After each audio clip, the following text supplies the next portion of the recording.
Today, I want to tell you a story that perfectly encapsulates the spirit of the Chinese nation. Our story starts in the early 1930s, when fascism was brewing all around the world.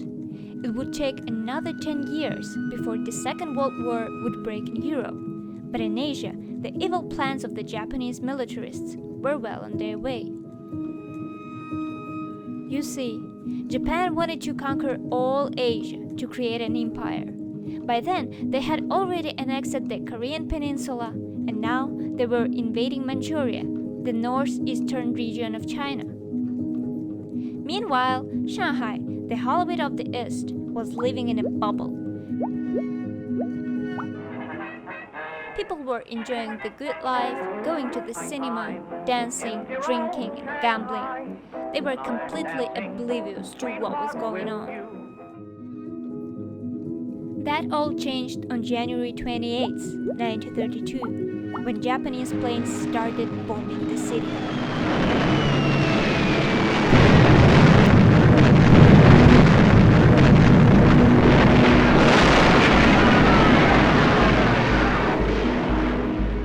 A day that will forever live in infamy as the first aerial bombing of a civilian population in history.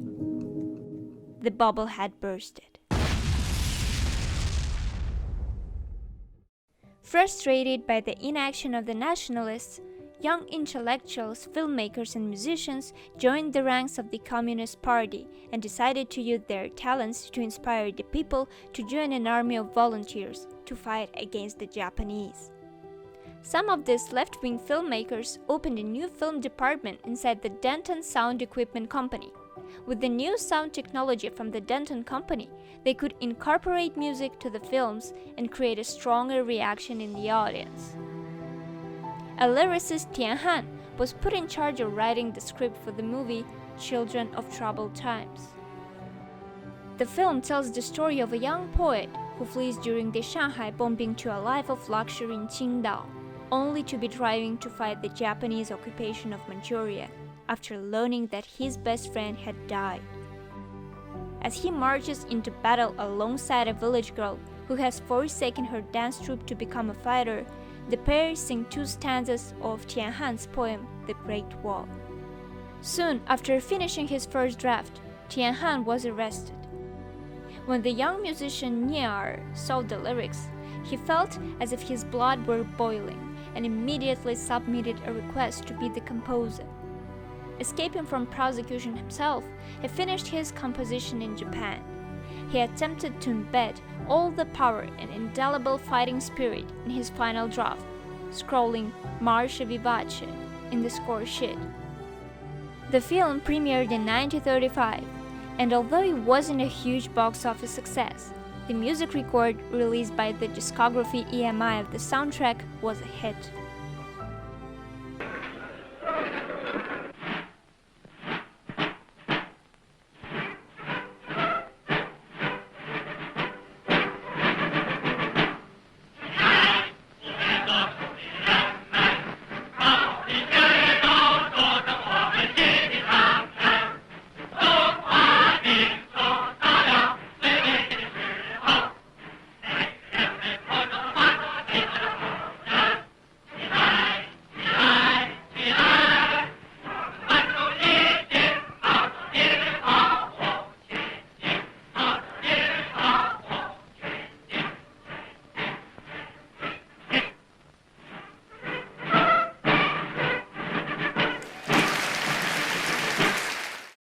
The main theme song, March of the Volunteers, went viral mostly with the help of the mass singing clubs organized by Liu Liangmo.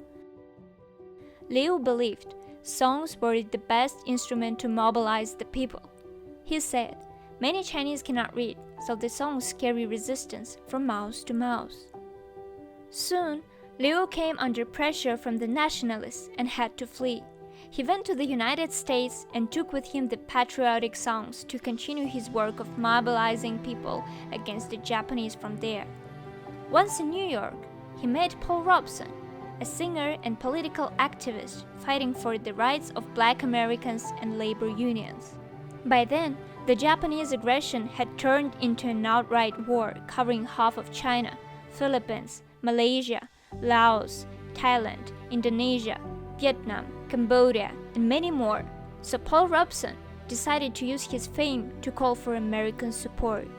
Just a few weeks after their meeting and in front of thousands of people at the West Harlem's Leveson Stadium, Robeson sang March of the Volunteers in perfect Mandarin. 起来，不用做奴的人们，把我们的血肉筑成我们新的长城。中华民族到了最危险的时候，每个人被派就发出最好的呼声。起来，起来，起来！我们完成一心，冒着敌人的炮火前进，冒着敌人的炮火前进，前进，前进，前。 That would be the first of many, since he will later record the album Chilai, Songs of New China, with Tian Han's lyrics translated to English by Song Qingling, who will later become the first female vice president of China. The album became an enormous success, and Chilai was sung in all the battlefields against fascism around the world. For many years, the song became a symbol of unity against evil, the belief in victory, and the dream of a bright future. That's why, when after the war, Liu was summoned back to China by the new government of the Communist Party to attend the deliberation on what should be the national anthem for the new People's Republic of China, he already knew in his heart which song they should pick. I hope that next time you hear the Chinese national anthem, you'll remember how much it means.